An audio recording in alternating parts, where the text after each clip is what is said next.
Hello, Holyn. Hey. Brian here with DGN. Your PDGA number is 133547. Picked up the game in 2020, I believe, joined the PDGA, and now you're here at your first Disc Golf Pro Tour press conference for the Dynamic Disc Open. You've gotten good at the game very fast. You're here playing it as your job. You're hitting the tour pretty much full time. What is the most joyful thing that's happened to you from going from your 9-to-5 engineering job to playing disc golf every day and doing what you love? I mean, the best part really is just getting to compete again. That was something I've always been an athlete. I was a volleyball player before I graduated college, and so just being able to put my heart and soul into getting better at a sport and then coming out and competing has been really, really fun. Now, something that I am very fascinated about is how quickly you've learned how to throw very far. Your distance is up there with the best FPO distance throwers right now, and people are talking about you already with how good you are at distance. Learning how to throw far quickly is something that is talked about by a lot of new players in disc golf. What was your process like of learning the distance shot? I mean, it's pretty simple, really. It was a lot of simple but not easy. I really just videoed myself, and then I looked at videos of the best throwers in the world throwing, and I identified the differences in our technique. And then I picked one little thing to change in my own form, and then I just hammered away at it hours and hours and hours until it became a habit. And then I looked at my form again, and I fixed the next little thing, and it was just doing that over and over and over again, and it's still an ongoing process for sure. And just for scale, so people can realize how much you've put into it, roughly on average per week, how many hours were you putting into it when you were just starting to gear up to go on tour? To go on tour, since moving, I just moved to Austin, so after that, about 8 weeks, I was probably putting in 3 to 4 hours a day. And then taking a break, 1 or 2 days a week break from throwing. So. And then no big wins on tour yet. What is it going to take for you to take down a win this weekend? I really think it's a confidence thing. I think the reason I played so well at Jonesboro last week is because it was the first time I legitimately believed that I could win.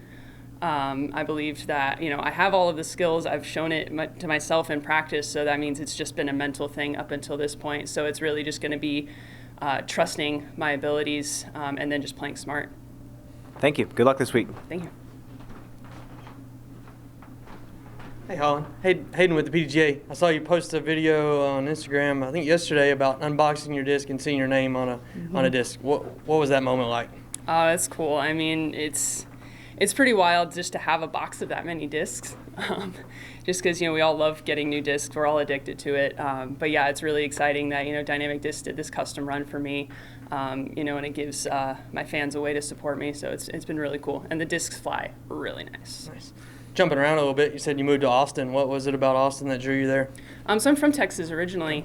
And we had kind of decided around the beginning of last year that we were probably going to move back to Texas. And then Austin just really has a lot of the things that we liked about California with like the cool landscapes, and we're kind of in the hilly area. And then also the disc golf there is just incredible. Nice. I mean, I can, in 30-minute drive to any kind of course I want, I can work on any of the skills I need to work on, open course, wooded course, wind, you name it. Right, you kind of just described some of the things that we'll see this week. So break down Supreme 18 for us. Supreme 18 is going to be tough. I won't be surprised if we see some of the top 10, rounds of the day are going to be over par. It's really going to be who can use the wind to their advantage and who can keep the disc in the fairway. And then also just, being smart about when to be aggressive and when to lay up. Nice, thank you. Hey, Holyn, how you doing? Doing great, Terry. A few months ago when you were on our Smashbox TV podcast, you played a little coy as to what your plans were in terms of whether you're going to go on the tour full time and then or not. And then ultimately you move to Texas and then you jump out on the tour full time. So my question is, what was it that made that final decision for you to leave your job and to say, hey, I'm going to make disc golf my full-time career now? I mean, it was a few things kind of coming together at a really good time.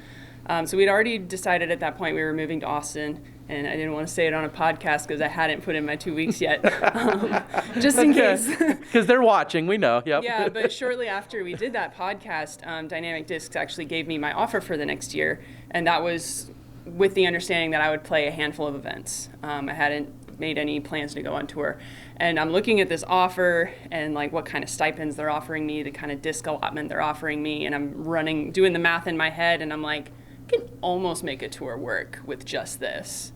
Because, mind you, I'm also job hunting at this point in Austin, and it's hard to really put my heart into the job search when I know I have this other really cool opportunity right there if I would just take it.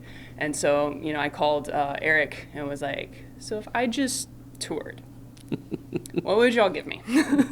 And, we had a pretty brief conversation, really, because he was right off the bat like, oh, well, we'll give you, more discs, we'll give you more gas money, we'll give you more of everything, basically. And so, I went back and did some more math, and I was like, well, could do it.